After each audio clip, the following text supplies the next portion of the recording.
In this episode, we're setting up a gameplay ability spawner to work with just a few parameters, but really it'll work on begin play for any type of actor you want.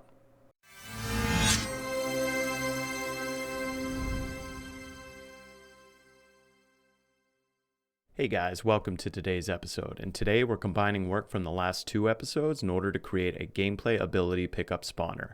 And although we're specifically setting this up for a certain kind of pickup actor, within a few minutes you could adapt this spawner to work with virtually any kind of data table in exactly the same way. And the second half of this episode is setting up the gameplay ability pickup actors such that when we pick them up, they're going to randomly teleport to somewhere else in the level, and then also reset, like basically respawn with any other gameplay ability from the gameplay ability table. Just a few new things this episode. This is the first time that we're using a collision object channel to line trace for specific objects, and in this case that's our pickup actors, and you'll see why we need that. So let's get to it.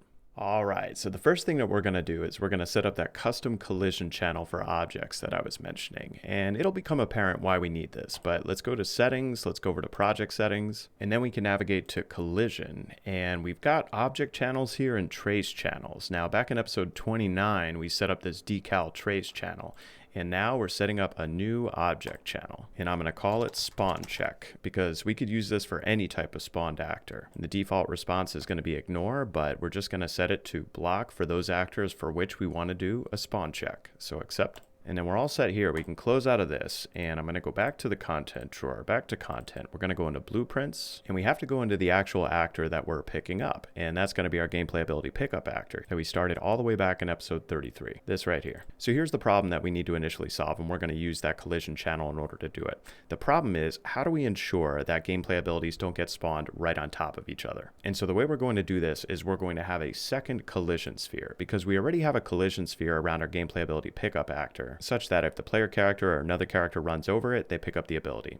But could we set up a second collision sphere that's much bigger, like a much larger radius? And the whole purpose of that second collision sphere is to use that channel that we just set up. Meaning whenever we do line traces down to spawn a new gameplay ability pickup actor, it's first checking, okay, is there one already there? And on the spawner, we can set the radius, like do we want that to be a radius of 500? Do we want it to be a radius of 1,000, 300? We can set that radius for that larger collision sphere. So that's what we're going to do. So I'm going to go to add here. We'll do collision and sphere collision. And I'll name this our gameplay ability spawn radius sphere. And I'm actually going to make this the parent component under the default scene root because it's going to be the largest sphere. It's going to contain everything. I'll make the default sphere radius 500. And then if I scroll down in that component, we can change our collision presets to custom. And I'm going to change everything to ignore except for, you got it, the very last collision response for objects spawn check. And this is going to be block. And by setting this on the project settings to be ignore by default, then no other actor is going to have this blocking except for whatever actors we set. So we'll compile and save this. The next thing we're going to do is under variables, create a new variable. I'm going to call this the gameplay ability spawn radius. And we are going to make this a float.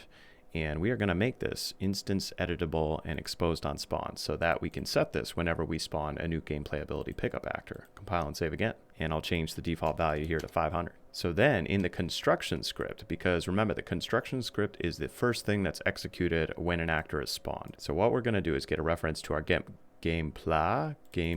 let me rename this gameplay. There we go. We're going to get a reference to that gameplay ability spawn radius sphere, and we are going to set the sphere radius. Connect this up, and it's going to be set to whatever value we pass in via this variable. So just like that, compile and save. And after you do this, it's just a good idea to, test play next to your gameplay abilities. Just make sure that they're still being picked up properly. Fireball is firing. Balling. So now we're ready to go back into the spawner that we started last episode. So back to our content drawer, back to blueprints, back to spawners, BP actor spawner basic. And the other thing that we're going to need for the duration of this episode, we're going to need to reference it from time to time, is our general functions blueprint function library that we've been adding to over the course of several episodes. So under blueprint function library is this one right here. So let's go back to our actor spawner basic, because what we're going to do to start, a bunch of variables, and these are going to define how our spawner actually spawns. So the first one, +, we're going to call this the actor class to spawn. and we're going to make this an actor, but this is where it's different. So actor, it's going to be a class reference. This is the first time we've done this because it's not referencing a specific actor, it's referencing the class of all actors. So we'll compile and save this, and by default, I'm going to give this an actor class of gameplay ability pickup, but give it a default class of whatever you want your default spawner to spawn. And we'll also make that instance editable exposed on spawn. Okay, next variable, +, minimum distance between actors. And this is going to be a float, also instance editable exposed on spawn. Next one, +, this is going to be number of actors to spawn. How many do we want to actually spawn? This is going to be an integer because we can't spawn a part of an actor.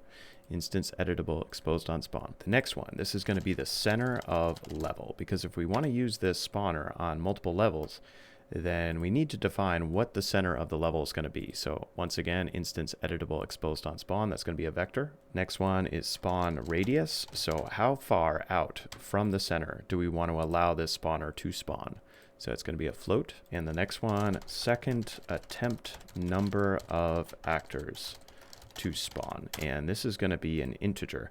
But basically what this is doing is the first attempt is going to try to spawn, and if there's a gameplay ability pickup already there, then it's going to try a second attempt later on. And actually this one, don't make it instance editable and exposed on spawn. So that one, just keep it just like that. Compile and save. All right, so we got to come to the very beginning of event begin play. We got to move out event begin play a little bit to the left, because what we're going to do is we're going to take our number of actors to spawn, and we are going to do a for loop. And this is how many loops we're going to do. And this logic is going to be revised a little bit later on in the episode, but you'll have a sense of how you can change this according to your needs. And actually, I made the same mistake 2 episodes ago, so don't hook up number of actors to spawn to your first index, hook it up to the last index. And then we'll come over here to the right, and directly after this get data table row, so directly after this, we're going to put in a whole bunch of functionality. I'm going to move this down, but what we're stealing it from is under our general functions here. So if we go into the get random respawn transform that we set up 2 episodes ago, so we have to come over to this functionality right here, all of this, the local respawn radius, all of this fun stuff. Copy all of this and come back into BP actor spawner basic and paste it right down here. And actually, I'm going to move it just over to the left here. And we're going to make a few quick updates to this. And one thing I realized 2 episodes ago, we should have actually defined this center of level, but I'm realizing that we want to do this stuff over multiple levels. The center of the level is not always going to be 4700, 4700 like we did 2 episodes ago. So let's set this to be a variable, and then that way we can use this spawner in any level. And I apologize for not doing that 2 episodes ago, but I know you have the requisite knowledge, especially after this episode, to go back and update that. So we're going to take our center of level here and get, and from this, we are going to break our vector. So we're going to take our X, connect it up here, and Y, connect down here. Now for the local respawn radius, we don't want this, and instead what we want is our spawn radius. So this right here, connect it up to the max, copy that, and connect it up to the times -1. And we can do the same thing down here. Spawn radius, connect up, this one connect up to the max. All right, so here's what's happening in our blueprint logic. It's going to loop however many number of actors we want to spawn. For each actor that we want to spawn, it's going to get a random data table row from our data table that we set up last episode. And once it gets that random data table row, then what do we want to have happen? So the first thing that we're going to do is we're going to do a line trace for objects, this one right here, because we first want to check, okay, at any given random spot, is there already a gameplay ability pickup there? We don't want to spawn a second one in the same spot that there's already something there. And this is where we can utilize the logic that we just brought in. So we can take this, connect it up to the start, this connect up here. Now we have to define the object types, like what are we actually tracing for? And this is where, well, I'm going to promote this to a variable, move this down here. I'm going to compile and save, so then I can set our default object types. And the object type that we want to set is spawn check. This is what we set up all the way at the beginning. And compile and save again, and then that warning has gone away. Now the last thing here is draw debug. Make sure to set this for duration just for now, so you can see how these trace in the world when we test this out. And speaking of which, let's actually test it out. So compile and save. Let's drag this spawner into the world. It's not going to do anything yet, but we want to see if we drag it into the world. So let me go back to content, blueprints, spawners, drag it in. We want to see if it does those line traces. So what we're going to do is select our DT gameplay ability pickups data table, actor class to spawn. We'll keep that the default gameplay ability pickup. That's totally fine. Let's do minimum distance between actors. Let's do 500. That's not going to change anything yet, but it will Let's do 100 line traces. How about that? Center of level, 4,700, 4,700. And spawn radius, let's do 11,000. So that's the size of our island. And at this point, what I recommend is navigate over to a bunch of gameplay ability pickup actors, like over here, and hit play, and see if any of our line traces, nope, so none of them actually hit a gameplay ability pickup. So let's do this instead, huh? So let's move this to the actually, it doesn't even matter where the spawner is located. Let's make the spawn radius a very small number, like 500. So it's only going to do lines in this immediate vicinity of the center, and it should hit right here when we hit play. And it's not doing that. I forgot something, that's why. Sorry about that. So we got to go back to our gameplay ability pickup and select the spawn radius sphere here. Make sure to change the object type. So this defines which of these object responses is actually going to be used. Like, what kind of object is it? So by default, right now, it's a world dynamic object, and we need to set it to spawn check. So in our gameplay ability pickup actor, or whatever type of actor you're doing this for, set that to that new collision channel spawn check. So compile and save and test one more time. And boom, we get all of our collisions. All right, so let's go back to our BP actor spawner basic. And what we're going to do to the right here. So if this does get a hit, it's not going to spawn a new gameplay ability pickup. But what we want to have happen in that case is we're going to try a second attempt. So what we're going to do is increment this just by 1. So if true, then increment it. But if false, this is where we want to do a line trace by channel. So we want to do a standard line trace, and we want to do it to the very same locations that we already did. So these right here. But actually, I figured something else out since the previous episode. Every time we have a pin that comes out from this make vector and these random floats, so it's going to generate a brand new start and end. So what we're going to do instead, I'm going to move these out, and we are going to promote this to a variable, and I'm going to rename this. This is going to be line trace start. And then we can connect it up here, connect it up here, connect this to the start right there. And then what we can do is we can take that very same line trace start, or in fact, I'll just get another reference to it, get, and connect it up here. And it's very simple. We can just subtract Z12,000 and connect this up. Compile and save. Next, we're going to come over here to the right, and from this return value, we're going to branch, make sure that we actually get a hit here, because if we do get a hit, then we are going to spawn actor from class, and that's going to be our gameplay ability. So I'll select the class, gameplay ability, well actually gameplay ability pickup, and choose that. And we get all of our exposed variables here. Now for the spawn transform, what we're going to do is from the out hit here, we're going to break our hit result and expand this, get our location, and from our location do a plus sign. We're going to add 50 just like we did 2 episodes ago, and from this we can say make transform. Collapse this, make a little bit more space over here, and from this hook this up. Now the one thing I'm going to put in here, this is entirely optional, but to give you the flexibility to then change what you're going to spawn depending on this actor class to spawn, what we can do is get a reference to this, get actor class to spawn, and if that's equal to a given thing, so in our case, if that's equal to gameplay ability pickup, then go forward. And you could also do something where like you get the name and do a switch on name, but I think this way works just fine. I'm going to move this out a little bit because the next thing we need to do, actually these two, I'm going to move up a little. We got to come back over to the left, and we got to get this break ST gameplay ability pickup. And that's from our get data table row over here. And because all these are going to get plugged into where we spawn the actor. So move this over here. Niagara system display to there, ability icon to there, ability type here, intensity here, ability primary Niagara system, how gameplay ability is used, boom, boom, boom. I moved all these up just a little bit. And then the very last thing, this minimum distance between actors variable, this is going to specify what our radius is of the gameplay ability spawn, because that's going to define the radius of that collision sphere. And then if we get a hit on that collision sphere, not going to spawn. So compile and save this, and let's test it out one more time. So I'm going to minimize this, and let's change up some of the settings here. Let's set the minimum distance between actors. Let's set it to something like 1,000, and our spawn radius, let's crank that up to 11,000. But before we simulate, same kind of problem over here. Because it's going into both these pins, this make vector is being called twice. So what we need to actually do is disconnect it from here, and we need to move this up, connect it here, compile and save, and now we are ready to test. So play. Boom, boom, boom, boom, boom. So we see it get some hits, and where it doesn't get a hit, we get our gameplay ability actors, pickup actors. And if we really want to test this out, let's crank this up to maybe like 500. And the other thing is, let's take out all of our gameplay ability actors that are already in the world.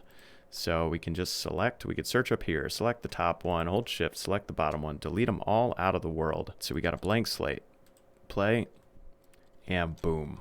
And we take a look at the spacing, make sure they're not too close together, and there's tons of them all over the place. So the final part of this spawner, and this is entirely optional, it's really up to you, but we've got this second attempt number of actors to spawn on our event graph, and I want to show you why this is necessary.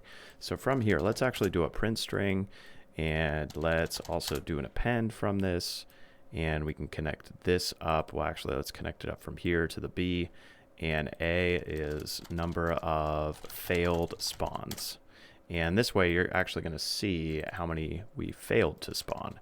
So, well, we don't even need to play from here. We could just start simulating. So boom. So a whole bunch spawned, but we had 309 failed spawns, right? So out of the 500, I guess we spawned about 210, which is pretty good, but we still have these gaps. And the simple way I came up with to counteract that is, couldn't we just do a second loop, like a second function? And I suppose we could keep doing functions over and over, but then potentially you could have an infinite loop situation.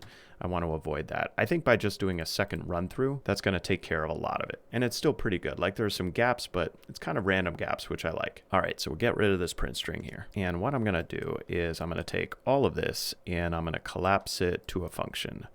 So this right here, I'm going to collapse to a function, everything up to this loop. And I'm going to call this function attempt to spawn actor. And then when completed, we're just going to do a second loop. So we're going to take our second attempt number of actors to spawn. And well, actually first, let's just do this. Let's do a for loop, this one right here. This connected up to our last index. But then for this for loop, if we take this very same one and plug it in here, we're going to have a problem because, well, it's going to keep incrementing the second attempt. We potentially could get an infinite loop situation. So what I'm going to do, and there are cleaner ways of doing this, but this is the fast way. We're just going to duplicate the function, spawn actor, and we'll just call it second attempt. And for this one, we'll get rid of this right here, compile and save that, and then back in our event graph. So what we're going to do is we could just hook it up to the loop body, but instead what I'm going to do is I'm going to do set timer for next tick by function name. And that way these two things, they don't happen on the same tick. Take a little bit of the performance out of that one tick. So it happens over two. So we'll compile and save, and then we'll test again.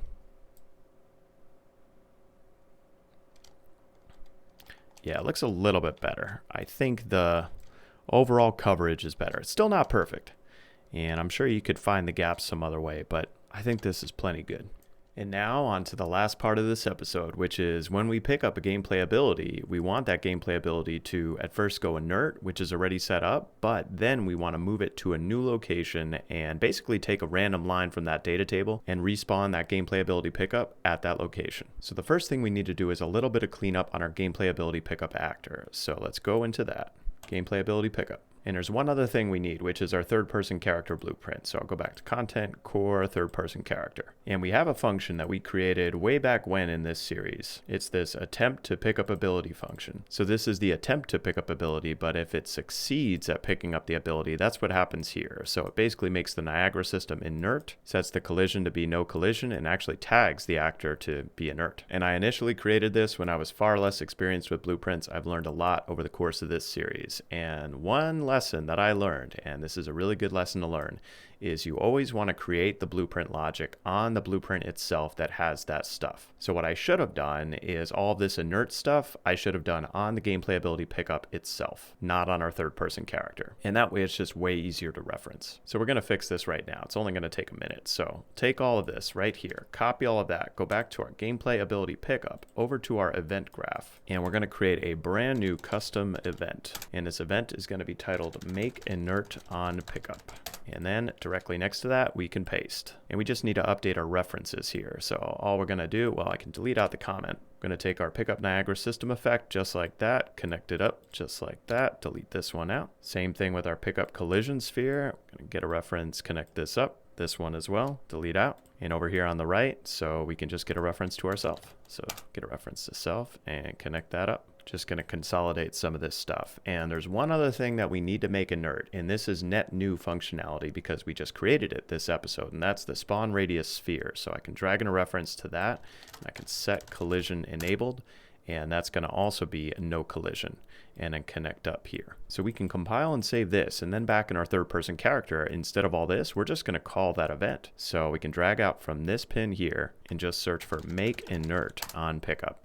And that one thing is going to replace, well, all of this stuff. Get rid of all of that. And then connect up this to here, connect up the top one also, and this one right here. And this, delete out. Much simpler. Compile and save. And now because we have this make inert on pickup event on our gameplay ability pickup, we can do the same exact thing on our adversary AI character. So this guy right here. Same function that we overrode, attempt to pick up ability. And for this one, we can come down to this area. And actually, it's all of this, and it's also this tags here. We can delete out all of that, and instead we can get a reference to our local gameplay ability pickup. So this one right here, and then call the make inert on pickup. Connect up 0 to there. Also connect this reroute here. Make sure to connect it over here. Drag these in. Compile and save our adversary AI character. We're done with this. We can close it out. So let's test this actually. So just right click and say play from here. Pick up a ton of abilities. But let's fix our fire here.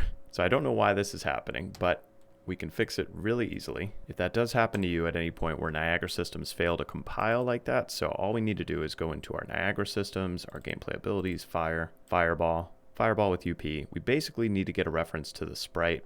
Yeah, this right here. We don't want that, so we go to the sprite renderer, go to that folder, go into that mfire sub UV, and literally just hit save. You might need to change one thing, so let's change it from translucent to masked, back to translucent, save and apply, close out of this. Yeah, there's our fire, and test again. Yeah, now everything's fine. Okay, let's pick up some stuff.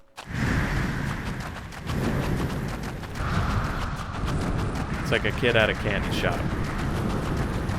The only problem is our air abilities. Well, any of our gameplay pickup effects, well, you can't hear me because they just keep going. So we'll take care of that at the end of the episode. But for all intents and purposes, our gameplay ability pickups are working. But now let's set up random respawn for our gameplay ability pickups. So if we go back to our gameplay ability pickup, so this right here, we're going to create a new custom event. And this one we're titling respawn gameplay ability. And it's not actually a respawn. Depends how you define respawn, right? So we're not actually destroying the gameplay ability. We're just repositioning it and reactivating it. But we're going to do this respawn. I'm going to set it to be 5 seconds after make inert on pickup here. So what we're going to do is we're going to do set timer by event. So basically there's going to be a 5-second period where the gameplay ability is inert. Time 5 seconds, take our event and connect it up down here. Put in one reroute. So what do we want to have happen when our gameplay ability respawns? So the first thing is I want to get our pickup collision sphere and we want to set collision enabled. And actually we need both of our collision spheres to have collision enabled, but we only need query collision. So query only, connect this up. Same thing with our gameplay ability spawn radius sphere. Same thing, set collision enabled. We're basically undoing the stuff that we did up here, query only. And then the next thing we need to do is resetting this. So this is very easy to reset. We just copy those 3 nodes. We're going to make this no longer be an inert acquisition. And the very simple way to do that, just take out inert here. So we can just right click and remove array element pin. Compile and save that. So now that we reset this back to normal, now we can get a random row for our data table and set that to be the new Niagara system and gameplay ability, all the variables we need to actually make the pickup actor work in the world. So we can come over here to the right, we are going to get data table row names. And we can just choose our data table right from here because this is gameplay ability pickups. It's always going to use gameplay ability pickups. We don't need a variable. And from our array of rows, we can just search for a random array item. And then from this, we can say get data table row. This one right here under utilities, connect up our random row name to here. Data table, same thing, DT gameplay ability pickups. And just in case something goes wrong, what I'm going to do, row not found here, we're just going to do a print string and it's going to say row not found for gameplay ability pickup. Compile and save this. So now what do we do once we find a row? Well, we're going to steal functionality that we already set up in BP actor spawner basic. So in the attempt to spawn actor function, so what I'm going to do is just move this out, move this here, and actually I'm going to move all of this stuff and the print string out just a little bit, just like that, because what we need to copy is all of this. So everything from all these green nodes out to right about here. So we can copy all of that, and then we go back over to our gameplay ability pickup, and make sure to do it far to the right so we have plenty of space, and move it in. So in order to replicate this, we need a bunch of new variables on our gameplay ability pickup actor. So we'll do a plus sign and we'll call this the level radius for spawn. And this is going to be a float, instance editable and exposed on spawn. Compile and save that. And we'll make that a default 11,000, but you can make it a default whatever you like. And then another variable, this is going to be the center of level. And this is going to be a vector. And you might get this find in blueprints. And the reason it's doing that is because it's converting this right here that we just copied and pasted. And then this is also going to be instance editable and exposed on spawn. Compile and save that. And you can make that a default of 4700, 4700, or whatever your center of the level is. So for object types here, I'm just going to delete it out and we'll right click, promote it to a variable again. And that way we just got it right there. We can compile and save again and put an array element. This is going to be spawn check. Compile and save again. One more variable, and this is going to be the exact line trace to start right there. So line trace to start. And a vector, and that does not need to be exposed. Okay, so then we're taking our level radius for spawn and we are going to substitute that for this spawn radius. And the only reason I changed the name here is I just wanted to make it a little bit more descriptive so that we know exactly what this is doing. So if we come over to the right, we can also delete out the second attempt number of actors to spawn. We don't need that. We also don't need this actor class to spawn in this branch because, well, it's always gameplay ability pickup. So then we can come back over to the left here and we're actually going to connect this up. So row found to here and the out row to here, down here. Compile and save again. And we get this warning, so we can just drag in set line trace start. I'm just going to connect it up to here, connect this one to there, delete out this one, and then it should work. Compile and save. We still get the warning, so same thing. So it didn't like me updating the variable. So let's just do it here again, delete this one out, try one more time. Bingo. And then if we come back over to the right, all we need to do from the true here is set actor transform. This one right there. And connect this to here and check teleport. Now from the ST gameplay ability pickup, I'm going to move this over a little bit because what we're going to do is we're going to set all the variables that we just created. Well, not all of these that we just create. So most of them actually existed already. So Niagara system display, we'll start with that. Connect this up. Then the ability icon, same thing. You get the idea. At the very end of this string, so in addition to setting the ability primary Niagara system, we also need to actually set the effect. So let me show you what I mean. So on the construction script here, we have this that we set up, I think, when we first created this actor. It's been a while. So we got to copy these back over to our event graph, paste it, and then connect this up. And that's going to make sure it resets and starts displaying again, starts activating the Niagara system. And the very last thing, so what I'm going to do is if either of these line traces fail, so if our line trace by channel fails or line trace for objects fails, so I don't want this gameplay ability pickup to just go dormant permanently.